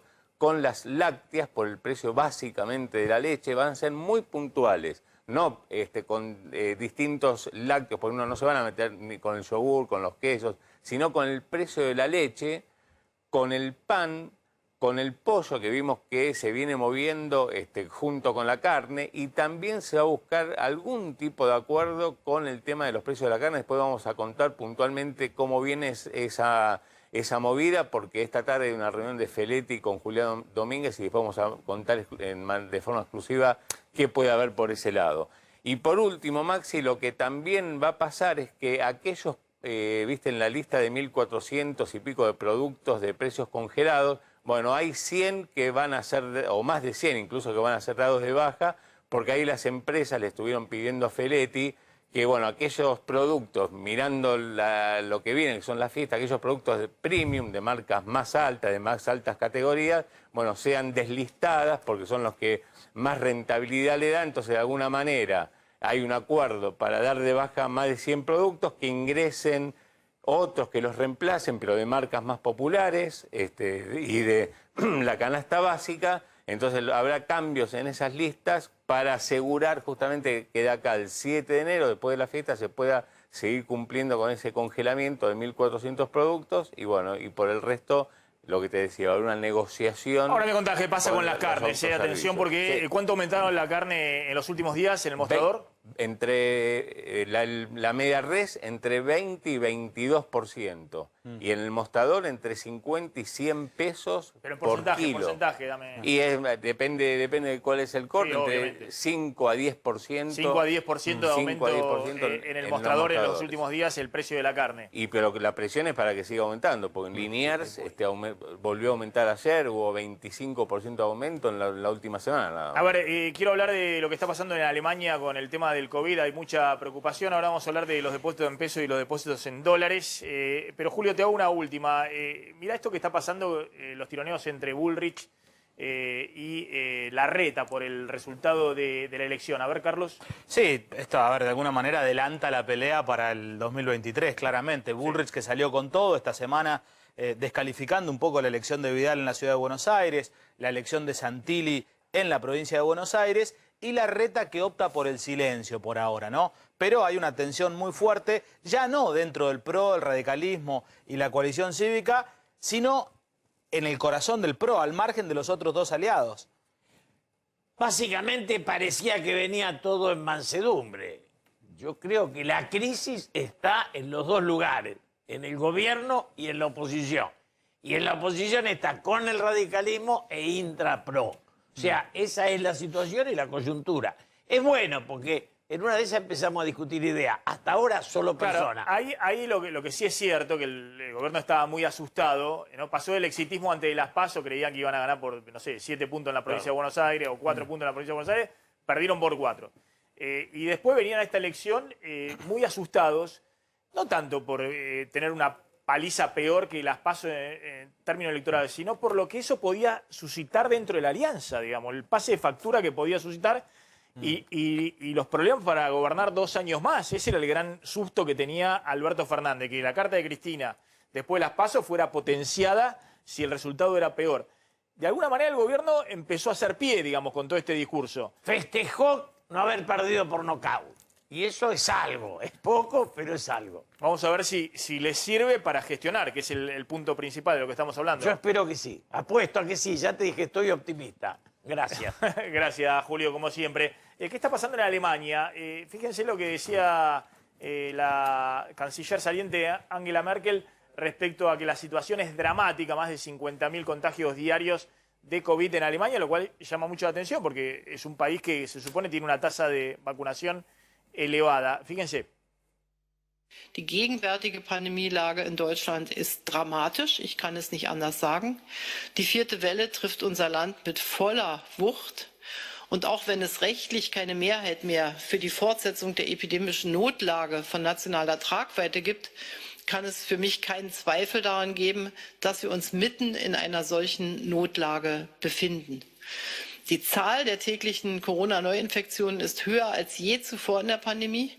Und auch die Zahl der Corona-Patienten auf den Intensivstationen steigt steil an. Und erschreckend sind auch die täglichen Zahlen der Todesopfer. Wir müssen dringend beim Impfen vorankommen. Und deshalb möchte ich auch diese Gelegenheit nutzen, um für das Impfen zu werben. Es ist auch jetzt überhaupt nicht zu spät, sich für eine Erstimpfung zu entscheiden. Denn jeder, der sich impfen lässt, schützt sich selbst und andere. Me pierdo a veces con la pronunciación de algunas palabras, pero lo que dice lo que dice Angela Merkel es, como veían, casos récord de contagios, aumento fuerte en terapia intensiva y también datos muy preocupantes de fallecidos. Está en Alemania Luciano Pasquale. Luciano, ¿cómo estás? Hola Maxi, ¿qué tal? Muy buen día para vos, para toda tu audiencia. Así es, lo estaba explicando Angela Merkel. Los casos están disparando como nunca. Hoy tuvimos más de 62.000 casos, récord en lo que va de la pandemia, algo que parecía impensado hasta hace unos meses. Esto se debe en parte a que hubo una relajación muy grande durante el verano, donde se empezó a abrir todo, se empezaron a reabrir los boliches, digamos, la discoteca, los bares, y bueno, hubo una relajación tal de parte de los jóvenes, que es el grupo, digamos, de los negacionistas. Hay una franja etaria que va de los 11 a los 40 años que no quiere saber nada con vacunarse, y a eso hay que sumarle también la variante Delta y también la pérdida de efectividad de las vacunas, de aquellas personas que han sido vacunadas con las 2 dosis. Recordemos que Alemania comenzó a vacunar a comienzo del 2020 a las personas mayores de 70, 80 años, y bueno, ahora con el tiempo se demostró que las vacunas pierden esa efectividad y bueno, esas personas también están siendo afectadas por esta cuarta ola que está golpeando a Alemania de una manera tal, como dijo Angela Merkel, ¿no? Angela Merkel ahora no puede hacer un confinamiento como el año pasado. Angela Merkel, tanto Angela Merkel, el partido del CDU, como los epidemiólogos, los virólogos, quisiesen volver a un confinamiento, quisiesen volver a cerrar todo, pero no lo pueden hacer porque ahora, digamos, está la coalición que va a asumir dentro de poco con Olaf Scholz, que va a ser el nuevo Bundeskanzler, el nuevo canciller alemán del Partido Social Demócrata aquí en Alemania. Entonces, no lo puede hacer Angela Merkel. Si fuese por Angela Merkel, ya hoy mismo estaría todo de vuelta, toda Alemania en un confinamiento. ¿Qué se va a hacer? Se va a excluir cada vez más a aquellas personas que no se quieran vacunar. Aquellas personas que no tengan las 2 vacunas no pueden participar de la vida social, no pueden ir a un gimnasio. Luciano, eso te quería preguntar. Efectivamente, ¿cuáles son las restricciones para aquellos que no tengan la vacuna aplicada? No pueden participar de la vida social literalmente. Una persona que no está vacunada, quiere ir a un restaurante, quiere ir a un gimnasio, quiere ir a un cine, no lo puede hacer. No lo puede hacer, están excluyendo a las personas que no están vacunadas. ¿Y controlan el ingreso de esos lugares que tengan la vacuna completa? Sí, porque están controlando también de parte, hay mucho control policial, mucho control sanitario, se hacen multas muy, muy altas, se están controlando todo y cada vez más estricto porque los negacionistas no cambian.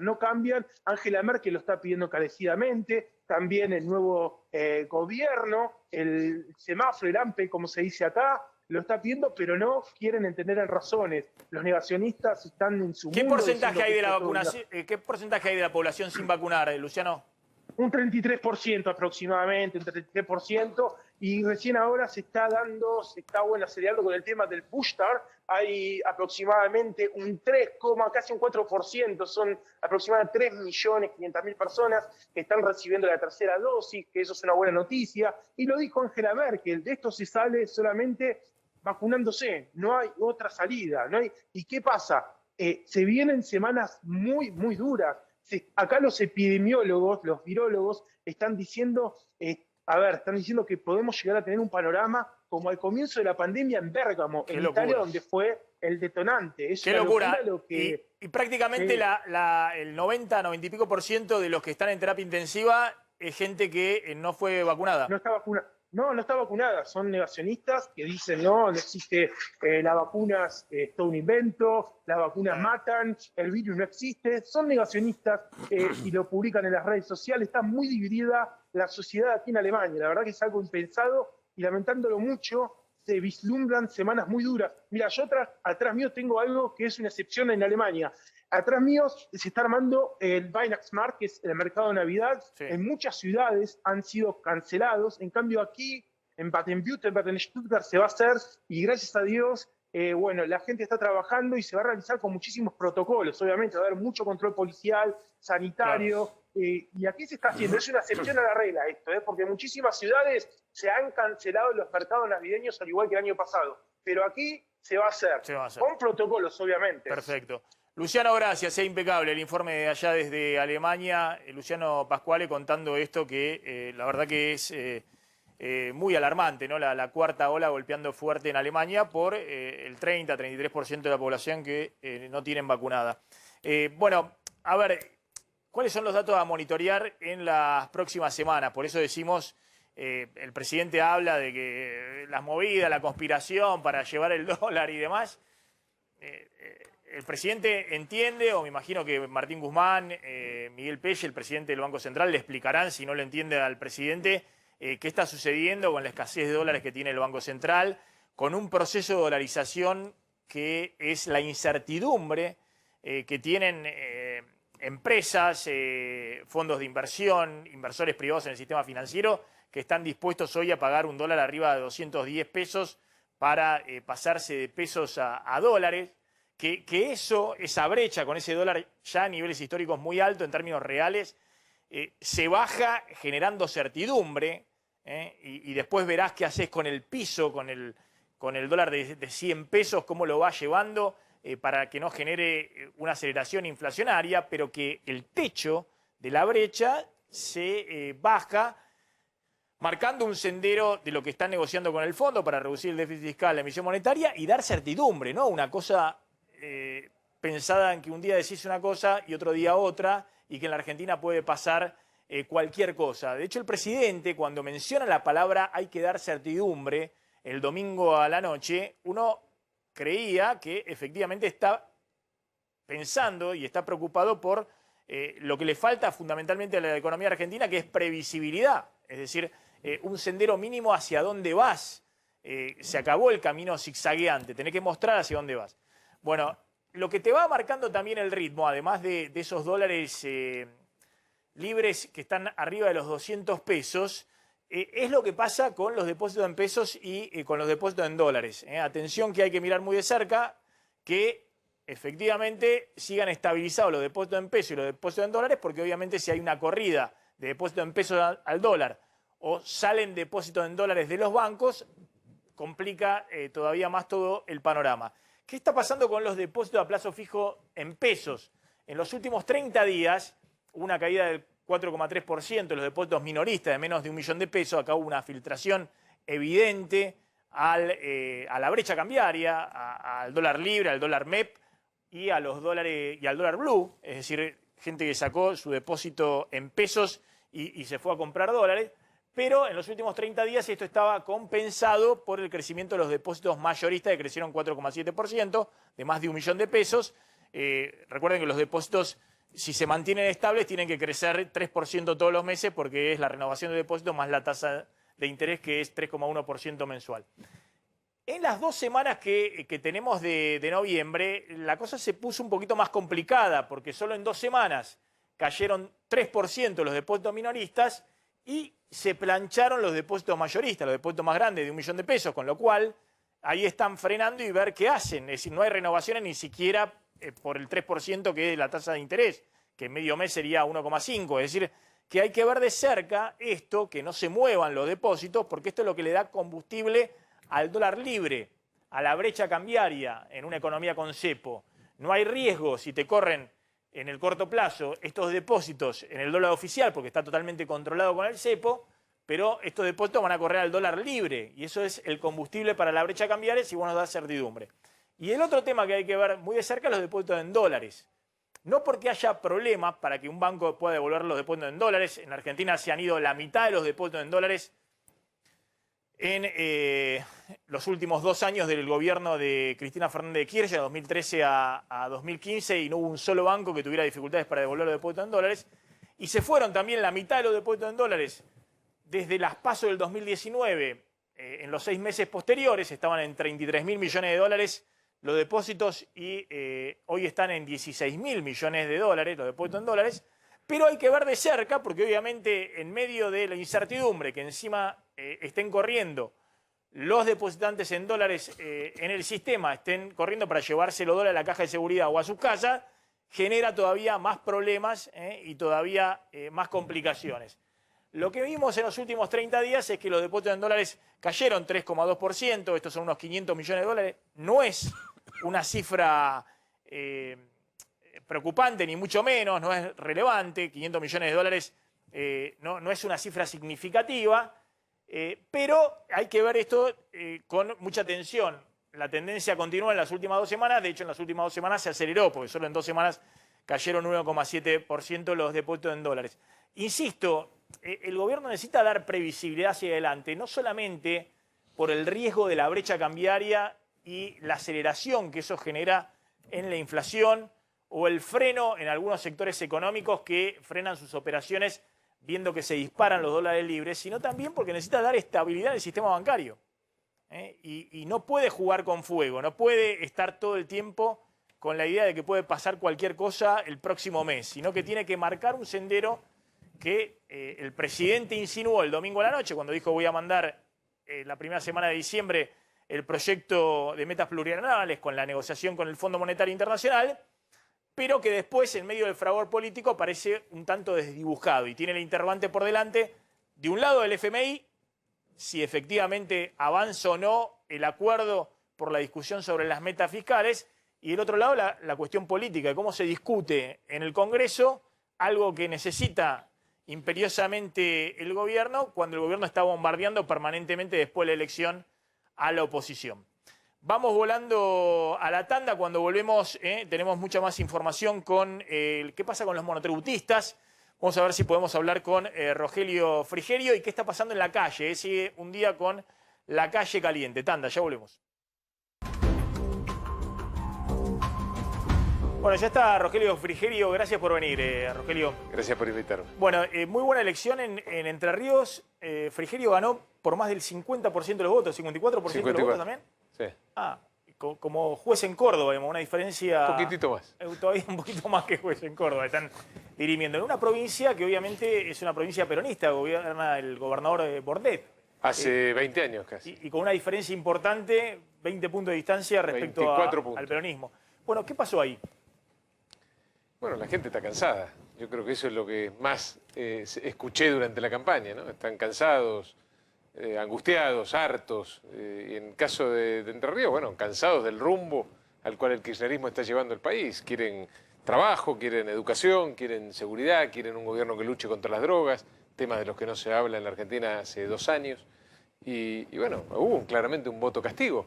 Nosotros intentamos durante toda la campaña también transformar esa bronca y esa angustia en esperanza, ¿no? En la posibilidad de que la gente confíe en que puede haber un proyecto superador donde todos aprendamos de los errores del pasado. Bueno, ahí está. Rogelio es uno de los que, el otro día lo dijo acá también Lustó y demás, que habla de los errores del pasado y cómo no repetirlo y demás, y hace una autocrítica respecto al gobierno anterior. Estaba pensando respecto a lo que viene para adelante, ¿no? Vos sos uno de los que siempre decís que el problema no es llegar, sino qué haces cuando llegás, digamos. Cómo construís políticamente para gestionar.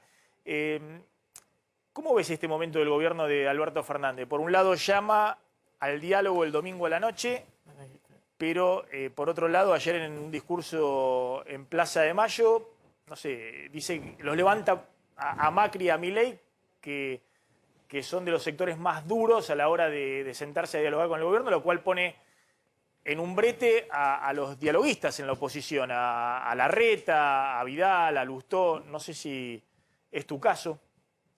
Bueno, lo hemos conversado varias veces. Yo soy de lo que cree que muchas veces lo que te alcanza para ganar, después no te alcanza para gobernar.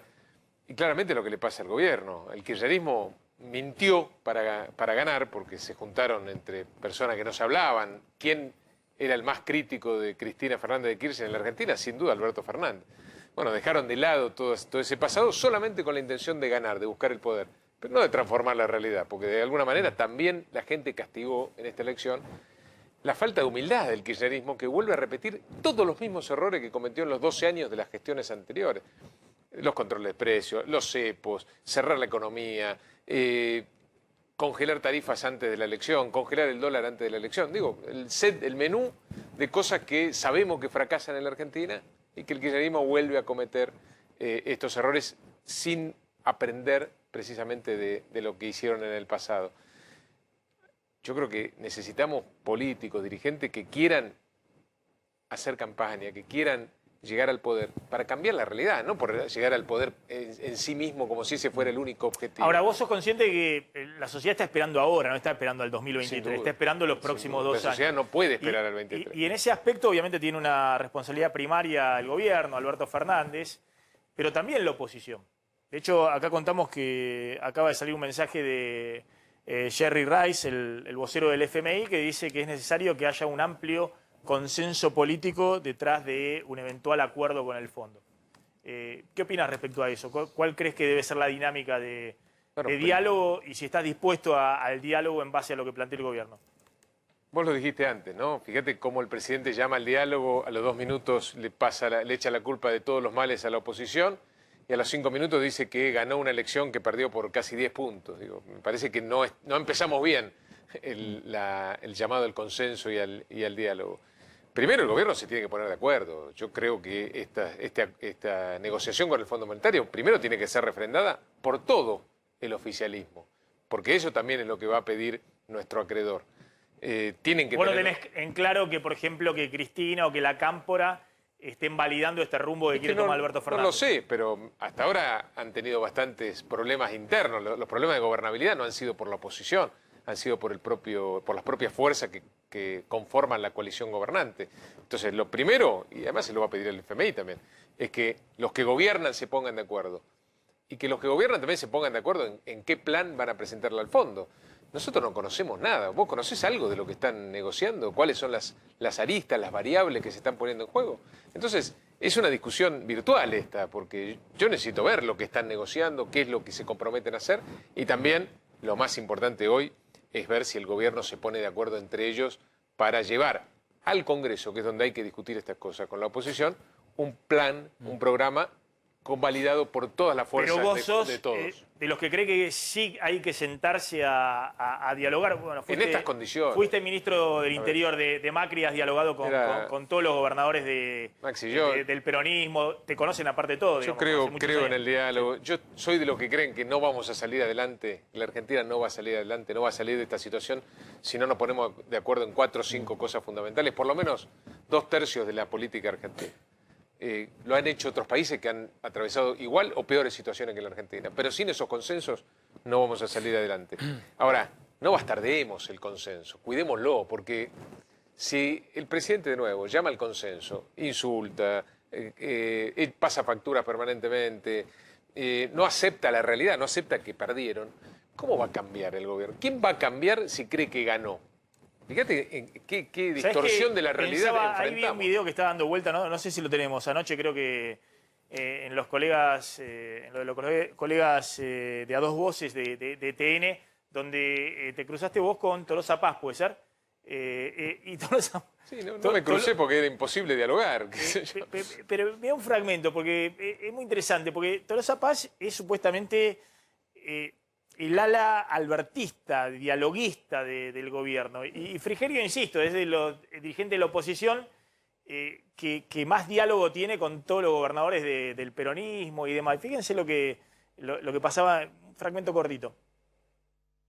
Cuando vos fuiste ministro de Producción, Rogelio Frigerio, no pudiste aplicar ni el FONDEP ni la línea de créditos a tasas subsidiadas porque fuiste parte. Está bien que ahora te quedas despegar de Macri, pero fuiste el ministro de la Producción del gobierno que destruyó 23.000 pymes, destruyó 169.000 puestos en industrial. Y la verdad, que yo te reconozco la elección, pero no puedo creer que una persona que fue ministro de la Producción, de quien destruyó... A ver, fue así, siguió diciendo ministro de la Producción. Frigerio fue ministro del Interior. No fue. Pero a ver, lo que me llama la atención a mí es... Te confundió con Pancho Cabrera. Tolosa Paz... Son parecidos. Tolosa Paz sabe... primero, ella es supuestamente la ala dialoguista de Alberto Fernández. Del otro lado sabe quién es Rogelio Frigerio, pues lo conoce y sabe que tiene a alguien que es el ala dialoguista de la oposición. E insiste con el discurso. ¿Vos crees que puede ser que parte del gobierno, incluso el propio Alberto Fernández, esté enviando un guiño al diálogo y sigan la estrategia de la confrontación, no sé, de acá al 2023? Puede ser, porque todo puede ser con este gobierno. Pues digo, por esto te digo, cuando vos realmente estás convencido que hace falta dialogar para llegar a consensos que necesita la Argentina, tenés una actitud distinta que la que está teniendo el presidente con la oposición. Tenés una actitud distinta como presidente, liderás generás, aglutinás a tu gente primero detrás de un programa y después lo discutís en una mesa con la oposición. Lo que hacen es todo al revés de lo que hay que hacer. Entonces es muy difícil creerle, perdieron credibilidad. Tienen que recuperar credibilidad, a mi juicio, antes de llamar al consenso, porque si no nadie se lo cree. Rogelio, siendo ministro del Interior en el 2018, en una nota, o sea, públicamente me dijiste en una nota en la Casa Rosada, que el gobierno de Macri, me acuerdo, se armó un revuelo acá en el canal, era el gobierno más débil de la historia, siendo ministro del Interior. Hiciste esa observación del gobierno de Macri. ¿Este gobierno es más débil que el gobierno de Macri? ¿Crees? ¿Es más fuerte? Lo mío no era una opinión subjetiva. Yo te decía que en ese entonces teníamos 1/3 de los diputados, 1/5 de los senadores, teníamos solo 15 senadores, teníamos 5 gobernadores sobre 24. Objetivamente, de los últimos 100 años por lo menos, éramos un gobierno con mucha debilidad en el Parlamento y desde el punto de vista territorial. Es una cuestión objetiva. Y aún así, con mucho esfuerzo, logramos llevar adelante centenares de leyes, precisamente por el diálogo, tendiendo puentes, acordando. Este gobierno tiene casi hasta ayer mayorías casi absolutas en el Senado y estuvo a 6, 7 votos siempre de tener mayoría en la Cámara de Diputados y tiene no menos de 15 gobernadores que le responden. Es otra situación completamente distinta. Vos lo conocés a los gobernadores, porque has tratado siendo ministro del Interior, los conocías también a muchos desde antes. ¿Crees que, obviamente, los de tu espacio político, a Larreta, al gobernador de Corrientes, de Mendoza, a Morales en Jujuy, pero también los gobernadores del peronismo, ¿vos crees que hay posibilidades o que están pensando, en qué están pensando en términos de orientación del gobierno? ¿Vos crees que hay un interés general de ir a un acuerdo con el fondo o crees que hay sectores de la política en la Argentina que dicen, no, mira, un acuerdo con el fondo en este momento es un costo político adicional que no estamos dispuestos a... Con los que hablo creo que son pragmáticos y saben que la Argentina tiene que acordar, por cuestiones también objetivas, por sentido común. En marzo tenemos un vencimiento que no podemos pagar. Digo, no tenemos los dólares para pagar ese vencimiento. En consecuencia, hay que acordar. El tema es cómo acordás, cuáles son las condiciones de la negociación, si el kirchnerismo va a apoyar finalmente, o la cámpora va a apoyar finalmente ese acuerdo. Esas son las cuestiones en disputa. Nadie duda de que el gobierno tiene que presentar un plan serio, racional, que hasta ahora no presentó, porque ellos mismos lo dicen, no creen en el plan. Y que tenemos que intentar resolver los problemas que le quitan el sueño a los argentinos, llegar a fin de mes, conseguir un trabajo, la seguridad, la educación. Esos son los problemas que le quitan el sueño a los argentinos y que no forman parte de la mesa del debate de la política. Eso es lo llamativo de nuestro país. ¿No lo llamaste a Kicillof para preguntarle si está de acuerdo o no con la orientación con el FMI, digamos, y estas cosas que están haciendo? Bueno, me parece que es parte de lo que el gobierno tiene que terminar de definir, ¿no? ¿Quién conduce? ¿Qué opinión es la que importa? ¿Cuál es la relevante? Si es la de Guzmán o la de Kicillof. La de Guzmán, la de Kicillof, la de Cristina, la del presidente. Nadie lo sabe, digamos. Lo que la gente percibe, lo que el ciudadano percibe, es que no hay nadie a cargo. Y que, por supuesto, tampoco hay un plan. Lo que sí la gente entiende es que este norte, este rumbo al cual está llevando el kirchnerismo el país, no es el rumbo que queremos. Esta no es la forma de vivir que queremos. Esto es lo que escuché yo en la campaña, estando cerca de la gente, de los comerciantes, de las pymes en Entre Ríos. No hay uno que me dijo, estamos contentos, nos gusta este rumbo, nos gusta este norte al cual se está yendo el país. Ni uno solo encontramos. ¿Quién va a liderar también el espacio opositor en términos de cómo plantarse estos 2 años frente al gobierno? Y con cara a 2023. No hay que ser ansioso, no hay que ser ansioso con este tema. Yo creo que después de una derrota, nosotros tuvimos una derrota, es lógico que haya una conducción horizontal y colegiada, y esa conducción va a definirse en un líder en las PASO del 2023.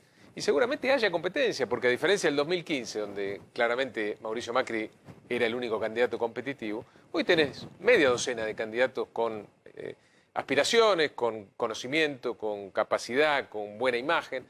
Y está bien que así sea y que sea la gente la que elija. No hay que tenerle miedo a la elección de la gente. Te hago esa pregunta también porque parte un poco de la interpretación del voto del domingo, ¿no? Lustó dijo esta semana acá en el programa que la gente votó para castigar al gobierno, pero no para volver atrás. Hay otros que creen, dado el protagonismo de Macri en las últimas semanas previa a la elección y demás, que el voto del domingo fue una reivindicación de su gobierno, digamos, ¿no? Como que la gente está pidiendo más. está diciendo, dame un segundo tiempo. Yo no, te digo lo que yo percibí en Entre Ríos. Lo digo seriamente. Yo puedo hablar de lo que conozco, de la cantidad innumerable de vecinos que visité, de nuevo, pymes, emprendedores. No hay, en el caso de Entre Ríos no hubo un voto de reivindicación. Hubo un voto de mucha bronca, de mucho hastío, de cansancio respecto a la forma de gobernar del kirchnerismo. Es decir, hay un voto de bronca con el presente, pero no una reivindicación del pasado. No, lo que sí hay, de manera incipiente, es una luz de esperanza.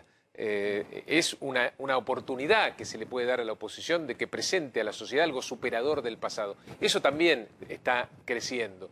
Pero no, a mi juicio, por lo menos de lo que yo viví, no es un voto de reivindicación, es un voto de mucha bronca, de mucho cansancio, de mucha angustia, por estar atravesando una de las peores crisis económicas y sociales de la historia de la Argentina, la peor sin duda del 2001. No, y ojo, lo que vos planteás es, en general también las cosas son acumulativas, digamos, y si nadie da respuesta, después eso vuelve hacia toda la dirigencia política. Sin duda. No solamente hacia... Pero no tengas duda que es así. Una cortita última. Sí, declaraciones de Bullrich, ¿no? Filosas, como descalificando la elección de Vidal y de Santilli en la provincia de Buenos Aires. Claramente, ¿no? Abiertamente. ¿Eso crees que le hace bien a Juntos por el Cambio o chocar tanto por ahí no es la agenda de la gente? No me parece que sea que chocar tanto. Yo creo que Juntos por el Cambio está muy unido. Ese es no, pero le dijo a Vidal y a Santilli que hicieron una mala elección. Bueno, pues, digo, no hay que tenerle miedo a los matices, a las opiniones. Cada uno puede decir lo que quiera. Yo creo que lo importante es que Juntos por el Cambio está unido. Juntos por el Cambio ha crecido. Ha hecho una excelente elección, en algunos lugares muy buena, en otras más peleadas. En la provincia de Buenos Aires veníamos de perder por 17 puntos en la última elección. Ganar después de perder por 17 puntos no me parece un fracaso para nada. En la ciudad de Buenos Aires hubo una elección más o menos parecida a las que hubo en el pasado. Y en otros lugares ganamos por mucho, sobre todo en el sector productivo, donde la gente quiere trabajar, estudiar, donde cree en el mérito, donde cree en la superación. Creo que hay que agarrarnos de eso, ¿no? Y de nuevo, como dijimos antes, que estamos creciendo, que tenemos muchos candidatos competitivos a nivel nacional, a nivel de las provincias, y que necesitamos generar esperanza en una sociedad muy castigada. Sabés que estaba también pensando que, obviamente, tanto el Frente de Todos como Juntos por el Cambio entienden que a los procesos electorales tienen que llegar unidos, ¿no? Acá hay una especie de nuevo bipartidismo que se ha redefinido. Sí. Nadie va a ser tan tonto de fracturar un espacio porque sabe que no tiene chances electorales. Ahora, lo que no está claro y le está pasando a este gobierno, y es el gran interrogante a futuro con Juntos por el Cambio, ¿cuál va a ser la orientación de un futuro gobierno, ¿no? Porque Macri reapareció, digamos, en la escena política con Duhovne, qué sé yo, por ahí aparece Sturzenegger diciendo algo, aparece Luis Caputo, que fue el ministro de Finanzas, es decir, fue la conducción, un poco la conducción económica de Macri. Y me parece que hay un debate, digamos, que eso no es lo que imaginan otros sectores de Juntos por el Cambio para gobernar en el futuro. ¿Quién mejor que la gente para definir qué matices dentro de la coalición van a terminar liderando este proceso? Eso se va a definir en las PASO del 2023. Ahora, vos personalmente estás pensando, digamos, en, por ejemplo, el esquema de conducción económica que hubo en el pasado. No, bueno, yo creo que nosotros, si queremos gobernar el país bien, si queremos enfrentar los desafíos que tiene que enfrentar la Argentina, tenemos que proponer algo novedoso a la gente. Tenemos que proponerle algo que aprenda, como te decía, de los errores de los últimos 50 años. Hace 50 años que estamos para atrás en la Argentina. Sobre todo estos últimos tiempos. Entonces, no tiene sentido volver a proponer lo mismo que no nos ha permitido salir del estancamiento, del subdesarrollo. Tenemos que hacer una nueva propuesta y la gente creo que nos está dando esa oportunidad y nosotros tenemos que estar a la altura de esa expectativa que se está generando. Frigerio, gracias por haber estado hoy acá. ¿Qué está pasando? Y me voy a la tanda, ya está llegando Marce Pagano. Un mercado estabilizado, 200 pesos con 50 el paralelo, los financieros también, en los mismos valores que en el día de ayer. Estabilizaron estos valores, bueno. En 200, bueno. Los financieros libres también entre 200... Lo estabilizaron en 200 y en 100 el... Bueno, está bien, por eso. En los financieros libres entre 202 y 214 y un Banco Central que todavía no intervino y a la espera a ver qué pasa. Si ocurre como en los días pasados pudo comprar o tiene que volver a vender divisas para mantener el tipo de cambio oficial. Vamos a la tanda, ya está llegando Marcela Pagano.